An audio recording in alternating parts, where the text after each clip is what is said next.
Yeah, small come on, question let's becomes let's like, talk. Yeah, no, it's all good. Let me show you this. Even like the word Egypt. Egypt was a Greek word. Like the word was like Kemet. Yeah, like, it was Kemet. Even Kibbalon. Kibbalon. Yeah, Like, Kibbalon. So Yeah. we're still using the same terminology. So it's kind of like here other people talk about, oh well, look at if you read this. If you're referring to it as Egypt, that was actually post dynasty. That was actually in terms of what also when Egypt was conquered.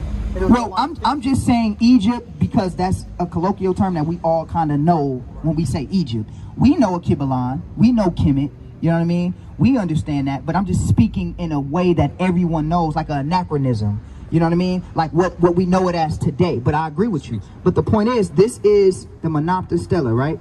You look this stela up. This stela, and this is where King Menopta actually wrote a list of countries that he actually, this is just a stela, image of the stela. They actually have the interpretations of the stela.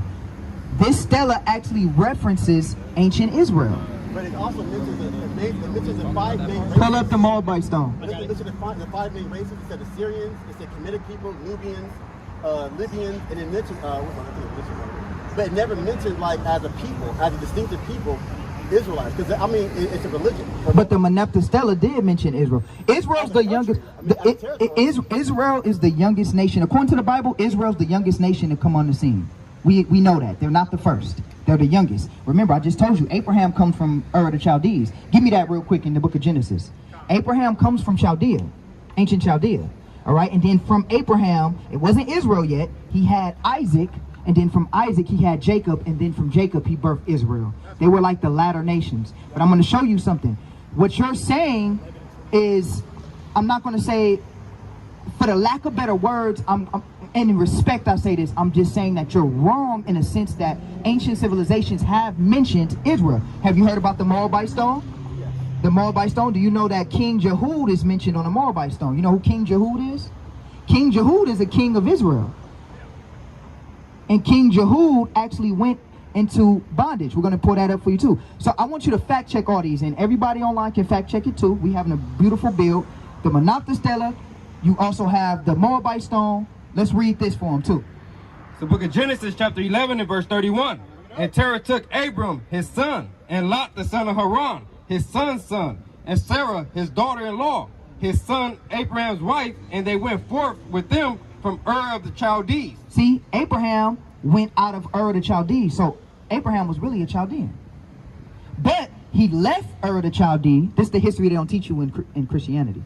He left Ur of the Chaldees because he was called out of it. So now, the point is, just a minute, and I'm going to give it back to you. The point is, we have ancient tablets that depict. We have Assyrian tablets. Are you familiar with the Assyrian tablets?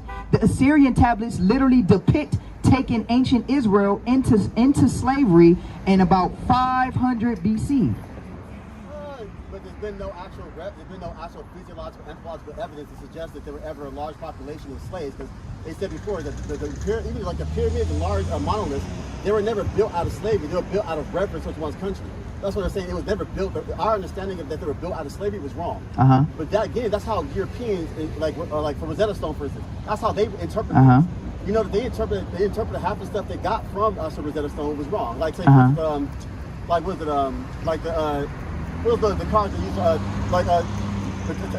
tarot cards? Initially, everybody thought tarot cards came out of Kemet. They thought tarot cards was some kind of way of being prophetic, and it wasn't. It was simply a child's game. So we know, so long as we get our information from Europeans, we don't have our own set of universities, our own set of specific like anthropologists, archaeologists who deal with the set. We're always dealing with the information secondhand. Right, but the point is that we can still see these nations still referencing Israel. That's the question, but why people of African descent in America or indigenous descent in America, we've done so much in like the last 20 years. We beat back the most powerful country in the belly of the beast. We're the conscience of America, but if we weren't here, America would conquer the world a long time ago. We've done so much for worldwide human rights, civil rights. We've done so much just being us. Everybody wants to seek to be Israel. Everybody wants to be that. Why can't it be okay just to be us? Well, who are we? I said we are who we define who we are. We get a chance right now to define ourselves. We have an opportunity that other people get to have. We can define ourselves for ourselves. Everybody in the world wants to be us. Where do you come from? My grandma people came from here, but my mother's people came from Oman. So the reason why I'm trying to, so let's slow down and start over real quick. We do have archaeological proof. I just gave you two. What's that papyrus? Where Lab at? The Ipuwer papyrus. I couldn't think of Ipuwer's name. Are you familiar with the Ipuwer papyrus? Ipuwer. Okay. If you look up the Ipuwer papyrus, pull up. Where's Lab at? Where's his phone? Lab, pull up the Ipuwer papyrus for me, brother. Pull it up on your phone. I usually have my portfolio with all these images, but I left my portfolio at the house. Pull up the Ipuwer papyrus. Now, the Ipuwer papyrus Ipuwer was a priest in Egypt. You can look this up right now on your phone. He was a priest in Egypt, and he wrote a papyrus called the Ipuwer papyrus, and on that papyrus, he details the same events that the book of Exodus details out of the Exodus from Moses. But this is the Egyptian papyrus. He talks about blood waters. He talks about darkness in the lands. He talks about frogs. He talks about the death of the firstborn. You can look this all up. I'm putting it out there vaguely so everybody can go home and type in Ipuwer papyrus. My brother's gonna pull it up for you so you can see. We got the Moabite stone. We got the Monarch Stela, right? All of these things reference the history of Israel. Here's the Ipuwer papyrus right here. Here it is right here. Ipuwer papyrus. Ipuwer papyrus. Okay, Ipuwer. It's ancient. This is Egyptian. All right. This is Egyptian hieroglyphs right here. Okay. So if you look this up, I want you to look this up. Now, Live, let's go here. I want to show you what it is. Go to real quick. I don't think that's Egyptian. Go to. Let me show you this. It's Egyptian. Watch this. Okay, so the Ipuwer papyrus is an ancient Egyptian hieratic papyrus made during the 19th dynasty of Egypt, and now held in the Raska Museum, I believe. All right, in Netherlands. Okay, so this is the Ipuwer papyrus. All right, if you look on what's on the Ipuwer papyrus, just real quick, what's on it? Text. All right, you'll see. Here it is right here. The Ipuwer papyrus is an ancient Egyptian heretic papyrus. There you go. And it talks about the same events. It talks about the same events that's described in the book of Exodus. That we're going through right now. Absolutely. So maybe it's a cycle. Here, Lob, take this right here. So the point that I'm making to you is that we can show you historically that Israel. No, I'm good. We can show you historically that Israel is referenced on certain archaeological finds, the Moabite stone, the Monarch Stela, the Ipuwer papyrus. Watch this. Even on the Sumerian tablets, which they write a case-by-case name and place and dates of what happened to the nation of Israel on the Sumerian tablets when the ancient Israelites went into, not Sumerian, the Assyrian tablets. Salakia, the Assyrian tablets. I misspoke. No, not the Sumerian, the Assyrian tablets. If you look at the ancient Assyrian tablets, they give you a play-by-play account of what happened to the northern kingdom of Israel going into slavery. All right. So, but what is that as a people right now in America? How does that help us? Because it's like everybody has a past, and we live in this past. But I think sometimes when we live in the past, we deny the greatness of who we are right now. Like for instance, I took pride in the fact that I saw the fastest people on the planet are people of African descent in America. I take fact that there's more Nobel Prize winners in America. We did this under duress under slavery. I think when we look at the past, we have a tendency of denying the fact that we made a lot of accomplishments as is because it's in our blood. You know what I'm saying? It's like we can look back in the past at the same exact same time. It's like, who are we now? Right. Israel was destroyed. That's it. Israel was gone. But do you know history? If you don't know your history, it's bound to repeat itself. It did. Correct. I completely agree with you. But you could be in the military.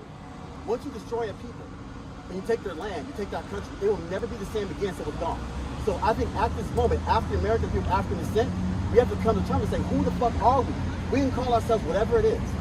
But we can do so in truth, or we can keep on lying to ourselves and believe they've stacked us on top of each other on ships and brought us over here, which makes absolutely no fucking sense. You don't believe we came over here through slave ships? I believe that it was feasibly impossible to move over 10 to 15 million individuals when only estimated 8 million Europeans came to the United States. If you want to relocate a population, why didn't they relocate more Europeans? Okay, let me ask you this. Most blacks came from here. Do you believe that, but do you believe that even if I can walk with you just to agree with you, Even if I could walk with you on that, do you believe that our people still came over here on slave ships? I think some of us did, yes. Okay, cool. Because we can show the slave docks in West Africa. We can, but We can show the door of no return, the gate of no return. But you see how small that is. We If you could- ask- If you ask the average West African, they'll tell you black people get where, what happened. Yeah. When something that mass happens, usually more people know about it. But for them to be so ignorant of what actually transpired, I think it happened, but on a much smaller scale. I think majority-wise, we're from America. I think African Americans are literally a walking homecoming. We're descendants of those that left Africa many years ago and going to stay. So what if I was to say I agree with you because the Bible shows a play-by-play look of how we left, where we left and came to the Americas? Do you know about that history?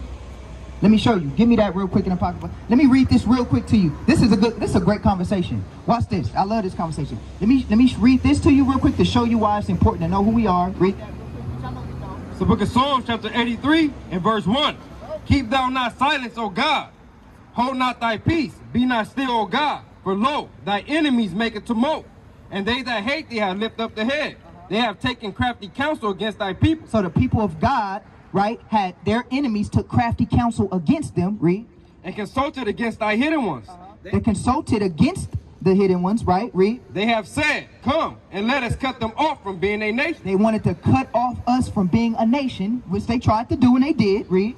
that the name of Israel may be no more in remembrance. That the name of Israel be no more in remembrance, because the name of Israel is powerful. But I'm gonna show you that. Now let me just show you what you just said. I agree with, because the Bible does. Watch this. You probably didn't even know this was in the scriptures. This is in the Apocrypha. Watch this. Read. The book of 2nd Ezra, chapter 13, verse 40.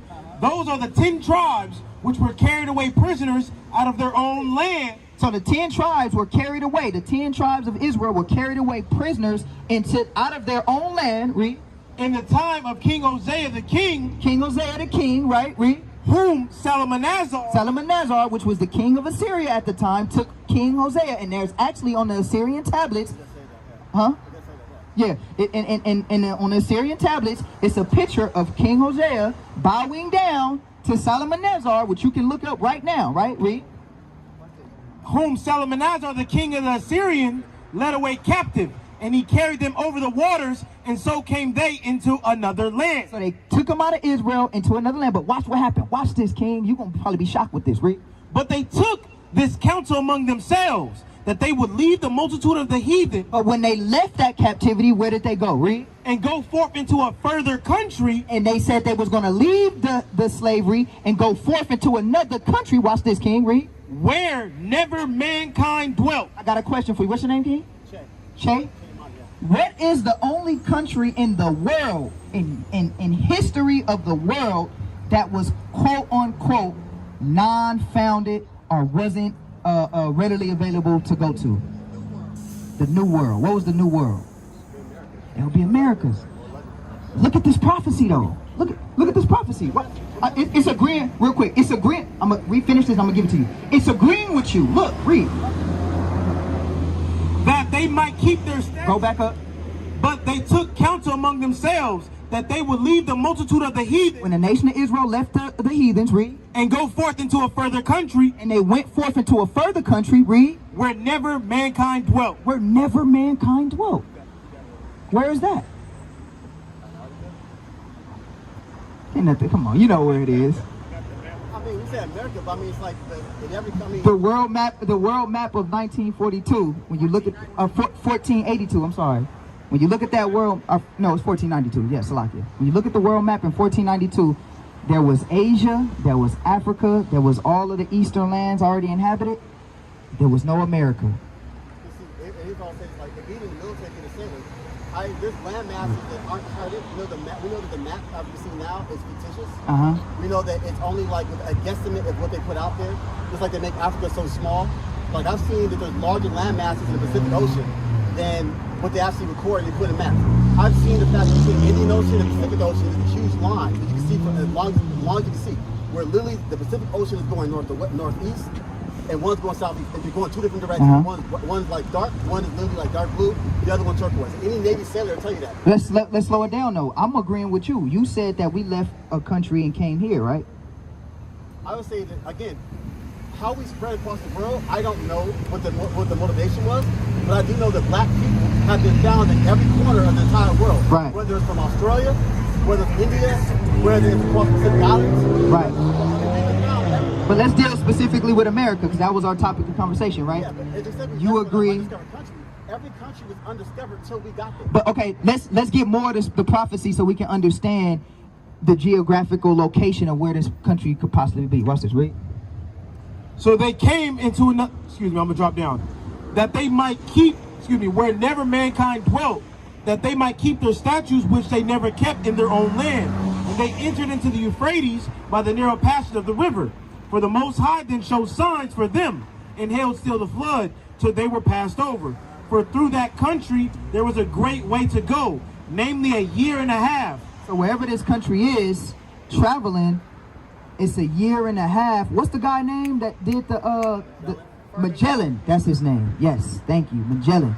When you look at the way that the trade, the triangular slave trade and all of this, the routes and all of that, to travel from one place to one place into the Americas, it takes how long? About, yeah, 6 months to a year, right? Give or take, depending on like the waves and the seas and things of that nature. Let me ask you So, a question about that. But so, what do you say about the fact that if you look at where West Africa is, and where all the shit came to America, it follows the same hurricane pattern, or it comes to the same tidal forces and leaves there every single year. So you know that the whole issue of blacks enslaving blacks, is it feasible that they're talking about how Moors or blacks who came here and led Europeans here along with Columbus were actually enslaving blacks who looked black because of their skin color? That was the whole black on black they were talking about. They never specified who it was. I'm just simply saying that maybe our story is much more vast in the Middle East. do you know that the Moors, do you know that the ancient Israelites or the Jews were a part of the Moorish community? Yeah, more people know about that. You know about that, right? Let's get give me some history. Give me my Timbuktu out of my bag real quick. Moor just means black though, right? Yeah, swarthy. Is my let me see. Let me show you this. Are you familiar with this book right here? Yeah. From Babylon Timbuktu? I read this whole book. Yeah. You see how messed up it is? It's real messed up. Let's read this real quick. I want to get to page. I think it's 84. Is it 84? Yeah, it should be like the third paragraph. 84. Talking about the Million Jews one or the other one before that? Let's read this real quick. I want to show you. I'm going to read this. We'll read 84 in a minute. Let's read page 90. Since you closer. Read page 90, and I want you to start right here. Look at this. Are you familiar with this history? Read. From Babylon to Timbuktu, page 90. The Jews came into Western Sudan from northern and eastern Africa as a result of the chain of commercial and persecutory migrations. The Jews had settled among the most civilized people throughout the ages. They adopted new methods from other people and left their material, educational and moral imprint among the people with whom they resided. And this is in 300 AD, right? The Jews actually went into, this is historically proven, that black Jews were in Africa at this time. Go to page 84 real quick. Let me yeah, you know about that, right? Oh, cons, Slacky. What up? All right, let's read that real quick. From Babylon to Timbuktu, page 84. In the year of 65 BC, the Roman armies under General Pompey captured Jerusalem. In 70 AD, General Vespasian and his son Titus put an end to the Jewish state with great slaughter. During the period of the military governors of Palestine, many outrageous atrocities were committed against the residue of the people. During the period of Pompey to Julius, it has been estimated that over 1 million Jews fled into Africa, fleeing from Roman persecution and slavery. The slave market was full of black Jewish slaves. Black Jewish slaves at that time in 70 AD when they fled into Africa, right? And what did they do? They dwelt among the most civilized people, including those that called themselves Moors. Because a Moor, which you probably know already, keep it right there. A Moor, which you probably know already, is not a race. It's more of a term of like I don't want to say a fraternity, but it's like a term of nobility. Yeah.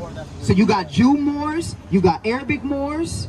Watch this. You got African Moors. You got different type of Moors, right? And you also had Jewish Moors. Now get this for them real quick. I know we're moving fast.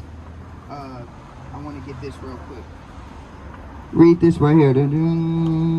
Sahara Black Jews. Not that one. Not that one. I want to get the ones that was in Morocco. Yeah. You familiar with Morocco?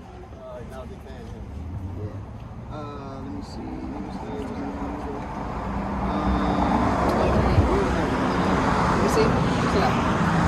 What is your view on Morocco? The Arabs that live there, we don't. For one, the Arabs. Are you talking about the Arabs in Morocco? Because the Arab slave trade, we don't deal with the Arabs or none of that. I don't know if you're familiar with that. The Arabic slave trade. There are enemies too. But the point is, we had Jews that were living in that area too. Morocco was the first nation that actually established American sovereignty. The longest standing ally of the United States of America. What does that actually mean, though? I know you got to tell me partnership. Partnership. Yeah, the most richest nation in all of Africa is Morocco. I'm sorry. This is the one I wanted in page 115. Salaki, I'm sorry. Read that real quick for the brother. I want to show him that the Jews were actually Moors as well. Read. From Babylon to Timbuktu, page 115.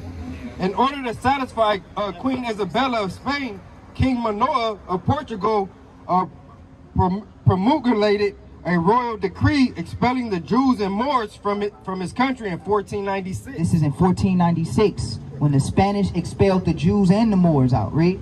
The Jews who were expelled from Spain and Portugal were scattered throughout the Mediterranean coast. It is estimated that over 100,000 Jews departed from Spain and Portugal during the persecution and exclusion. Some of the Jews went to Northern Europe, Italy, and Turkey, but most of them went to Muslim countries of Northern and Western Africa. These black Jews would naturally These black Jews would naturally go to the African countries most of all because of less persecution, and they could disguise themselves easily among the blacks. So I'm gonna give it back to you, but I want to say this. So when you look at where the Jews went from Spain and Portugal, and even in 70 AD when they fled into the areas of West Africa and in North Africa, when you look at those regions, you can actually trace back the history, and you can see that they were right there. For example, have you ever heard of the Negro land map? And you see the Kingdom of Judah on that map? Have you ever heard of the Ashanti priest? And you see the Ashanti priests have the same garb on that the priest in the Bible was supposed to wear? Yep, like Pharisees, Yeah, you see that? Our people are the Israelites. of question. I'm just saying, it comes to a point where I'm just saying, after everything's been destroyed and taken, those words have to have meaning to our people. Yeah. That's what I'm saying. It's like it has to have some kind of substance. You can step in the shade too, brother, if you want. Yeah, that's hot. It has to be some kind of way, like those overseas, has to be some kind of way of galvanizing. Like even right now, the African Union is standing up. You have African people saying we want Africa with no borders. I mean, like you see us all come together as one people, realizing, we have a massive enemy in the name of Europe. So without being said and done, it's like we need to find something in America that galvanizes us, and something that includes us, but at the same time makes us very distinctive. Because everyone's trying to wipe us out. Every immigrant, that's a great point. That's a great point. African immigrants are coming up and going, oh, I'm African American too. Everyone is trying to wipe us out. We need an umbrella to bring us under again, right? Yeah, we need something that's going to say, but we have to be inclusive of the fact that many, like I met this one white dude over in Louisiana, and his family owned slaves, big slave plantation. He said there's two different books they kept, two ledgers. There's the Book of the Land, the Book of the Sea. He said the Book of the Sea, where you got black people overseas. It was very small. The Book of the Land was very huge. He was like, they're lying to you. Look at 1938, the reclassification of the Negro Indians to the word Negro being colored. It was like, we've always been reclassified. We've always found our way through. We always found that something without a name gave us that fire to keep fighting. We need to find that fire again and say, hey, who are we? We don't need to have a name. We know what we need to do. It was something inside of us that would get us this far. No other people have gotten this far before. Everyone else has fallen. We've done more than any other country. You look at the wild out Latin America, you look at all the way to North America, no people have ever done what the hell we managed to pull. Not even in Africa have they pulled the shit we pulled out of our asses. But we need to find some way of saying, you know what, this is distinctively who we are, and no one else can be what we are. Saying the same thing. Me and you are saying the same thing in a different way. I'm saying, but does it matter what the word actually is? Does it matter if it is Israelite? Does it matter if it's like blah blah blah? Does it matter so long as we come together and say this is who we, under the name of God, define ourselves? Okay, that's a great question, because I love this brother right here. He's an educated brother. We are saying the same exact thing, but we have a different ideal of how to get that accomplished. So we believe it's through the commandments of God. So You asked a beautiful question. You said, well, why, in the short term of words, why does it have to be under Israel? Or why should it be under the bringing together of It Israel? doesn't matter. We call ourselves, we're the empire of Israel. So if that's Right. Israel, we call ourselves. I mean, it's still wherever we call it, we're still really Israel. So it doesn't matter. You know what I'm saying? It's like It matters because of this. Give me Deuteronomy chapter 28. Now we got to go. Because I love this. This right here, and it's a good brother right here. You sure you want some more shade, bro? Oh yeah, I'm absorbing it up myself. Okay, cool. This is a good brother right here. Sometimes when you have a brother as educated as this brother, right? Sometimes the basics is the most beneficial thing for like brothers as educated as himself. He knows the history. He understands the history. But now we're going to bring it back home to the prophecy and the commandments. And I'm going to ask you what you think about this. Give me Deuteronomy chapter 28 and read verse 1. Watch this. Read. The book of Deuteronomy. I'm going to ask you what you think of this. Read. The book of Deuteronomy, chapter 28, verse 1. And it shall come to pass, if thou shalt hearken diligently unto the voice of the Lord thy God, to observe to do all his commandments. So God says it shall come to pass if we shall hearken to observe and do and listen to the voice of the Lord our God. The reason why the name Israel is important is because we have to understand what God it is we have to serve, because every other nation serves different gods. You might have Pharaoh call on Ra. You might have China, for example, call on Buddha, or whatever the case may have you. You might have other demographics of other, like Arabic nation might call on Allah, and all of those gods and deities have different sovereignties attached to them. So we have to figure out what God we belong to, and we belong to the God of Israel. I'm gonna show you. I'm gonna prove it to you. Watch this. Read. Which I command thee this day, that the Lord thy God will set thee on high above all nations of the earth. Now the God of Israel said if we obey his commandments and listen to his rule, that he will set us on high above all people. Watch this. It's going to get even deeper. Watch this. Read. And all these blessings shall come on thee and overtake thee. He's saying all these blessings shall come upon thee and overtake thee. For the sake of time, we're not going to read all of the blessings, but what we are going to do is we'll go ahead and paraphrase that. He says you will be above all nations, your store and your basket shall prosper, your community shall prosper, and so on and so forth. But watch this. Read verse 15. Verse 15. But it shall come to pass, if thou wilt not hearken unto the voice of the Lord thy God, to observe to do all his commandments and his statutes which I command thee this day. But this is the covenant and the agreement, and this is why it is important for us to understand that we are Israelites, because we have to understand, like we agreed earlier, that if you don't know your history, you're bound to repeat it. We have to understand that our forefathers made a covenant with their God, that if they do not hearken and listen unto the words of their God, that they will be brought into captivity and slavery. I'm going to ask you a simple question. Can these curses identify with your people in Americas today? Watch this. Read. Which I command thee this day, that all these curses shall come upon thee and overtake thee. Okay, so now let's go there. Let's read verse 50, real quick, 48. Read. No, 48.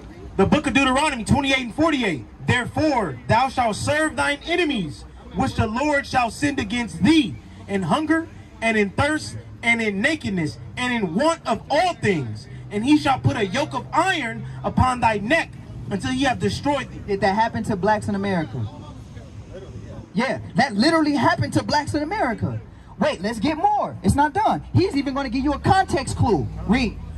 Verse 49, the Lord shall bring a nation against thee from far, from the end of the earth, as swift as the eagle flieth. What's the American symbol? An eagle. What's the context clue? That America using the eagle, because why did America use the eagle? Because it conquers swiftly. And it's the bingo. And it's the name. Now watch this. Who does the Bible say that America, which is that beast in the Revelations, is an extension of? Rome. You understand? The Bible, hold that. The Bible, he knows it. The Bible is telling you who our enemy, who you are, and who our enemy is, and the way to get back. So he's agreeing. But let's get more. Verse 56. Let's see if we identify with this one. Read. Verse 56, Deuteronomy 28. The tender and delicate woman among you. Remember when our sisters used to be tender and delicate? Yeah, watch this. Read. Which would not adventure to set the sole of her foot upon the ground for delicateness and tenderness, her eye shall be evil towards the husband of her bosom. Fuck that nigga, right? What's happening right now? I don't give a damn about you. Even with her son, you look like your goddamn daddy. The destruction of the welfare state, yeah. Making sure the black men couldn't get jobs, the black women has to pay. Yeah, destruction of the black family. Bingo. So wait, we can identify with the curses that was placed on our people because we left the will of the Heavenly Father. So what do we need to galvanize ourselves under? Back under the commandments to reverse these conditions. Watch this. Finish that off and I'm going to give it back to him. Read. Her eye shall be evil towards the husband of her bosom, and towards her son, and towards her daughter, and towards her young one that cometh out from between her feet. Your brother was like, man, that's actually true. It gets more. There's more. Watch this. Read. And towards her children, which she shall bear. They giving her kids up to the welfare system, to the what is it when they go into foster care, to the adoption, and giving her kids up to the, yeah. Watch this though. Reverse to the grandparents, and the grandparents like, I don't want these kids. Watch this. We keep reading. Verse 54. Verse 54. That the man that is tender among you. Let's get the brothers now. We ain't done. Read. So that the man that is tender among you and very delicate, his eye shall be evil towards his brother. Gang banging. The man that used to be, remember we used to shake each other, how you doing, brother? Now it's, where you from, cuz? Where you from, blood? You see what I'm saying? It says now, his eye shall be what, Reed? His eye shall be evil towards his brother and towards the wife of his bosom. F that B. Forget them hoes, right? It's very infeminate, yeah. Yeah. They're mimicking their mothers, yeah. But- It's not masculine at all. But this is a curse in the Bible. I believe it. You see? So when you say we have to find, which I agree with you, we have to find a way to, but let's finish that off real quick. His eye shall be evil towards his brother and towards the wife of his bosom and towards the remnant of his children, which he shall leave. Do you see that? Single parent households. I see a lot of black parents like who are jealous of their, like even my father, he jealous of their own kids. Like he gets jealous of Who their own gets kids. jealous of their own kids? It makes no sense. Most cultures are like, yo, my son can be a lawyer. I'm proud as fuck. I'm proud, Like, yeah. I ain't had shit. I had to Right. work all my life to get it. So the hell do you? You're But like, you know yo, why? Make it hard. But you know why? The curses of Deuteronomy 28. We can't make this up, man. This is crazy. Give me the last one for him, 68. No, give me 60. Give me 68 real quick. The book of Deuteronomy, chapter 28, verse 68. And the Lord shall bring thee into Egypt again with ships. Now, the scripture says the Lord shall bring us into Egypt again with ships. This is New Egypt and China's next. Not only that, it does, brother on point. Clap it up for this brother. Because he knows that this is already spiritual Babylon and spiritual Egypt and spiritual Sodom. But also, you know what that Greek word means in the Bible? It means bondage. Let me show you that. It means bondage. Watch this. This brother is smart. That's why I said sometimes with brothers as educated as him, all you need to do is to show him the basics. Watch this, read. The book of Exodus, chapter 20, verse 2. I am the Lord thy God, which have brought thee out of the land of Egypt, out of the house of bondage. According to the Bible, Egypt is considered the house of bondage because according to the biblical narrative, the Egyptians had the ancient Israelites enslaved. Whether you want to say that they were the Hyksos or whatever you want to say, the Hyksos. You heard about the Hyksos? Hyksos. You gotta look up the Hyksos. The Hyksos were a class of people that were in Egypt, but they were not Egyptian, and they actually had some power, but they had infighting with the Egyptians. Look up the Hyksos. The history of the Hyksos. But watch this. Egypt means what, Reed? Out of the land of Egypt, out of the house of bondage. Egypt is the house of bondage. So now let's go back and read 68 with the proper context of what Egypt actually means according to the Bible. Read. And the Lord shall bring thee into Egypt again with ships. Into what again? Bondage. Into bondage again with ships. Who went into bondage with ships? Even if it was a small demographic. So then under that guise in Egypt, that means that Israel moved. Huh? If we move from the Middle East to here, that means somehow it must have moved, which means our concept of what actual Egypt actually is must be a people. Or maybe it's a concept or a philosophy like Europe is westernization. You know what I'm saying? Because it seems like to me that whenever we follow under, whether it's Egypt or it's European rule, whenever we deviate, something bad utterly fucking happens. It's like it's following, it's like a bad shadow. Yeah, you're right. It's a curse. Yeah. It's a curse. You're right. So what the Bible is saying is he's going to bring us what he's saying is absolutely spot on. When we were in Egypt, according to the biblical narrative, it says now, even though we're not in physical Egypt anymore, that bondage as a curse will follow you into another land that I will bring you in with ships. But watch this, when you get there with ships, read. The Lord shall bring thee into Egypt again with ships, by the way whereof I spake unto thee. Thou shalt see it no more again. And there ye shall... So when we get to that place with ships, he says that bondage with ships, and we get to that place, what's going to happen when we touch down? Read. And there ye shall be sold unto your enemies. We shall be sold unto our enemies. What happened when we came to the shores of America on them ships? Even if it's a small demographic. Auctioned off. The auction blocks. We still got old auction block flyers promoting. Shout out my elders working, trying to get together, making sure we do it better. Free us from this wider pressure. My people catching cases, double life he facing. Scattered all across the world, I see familiar faces. Say we all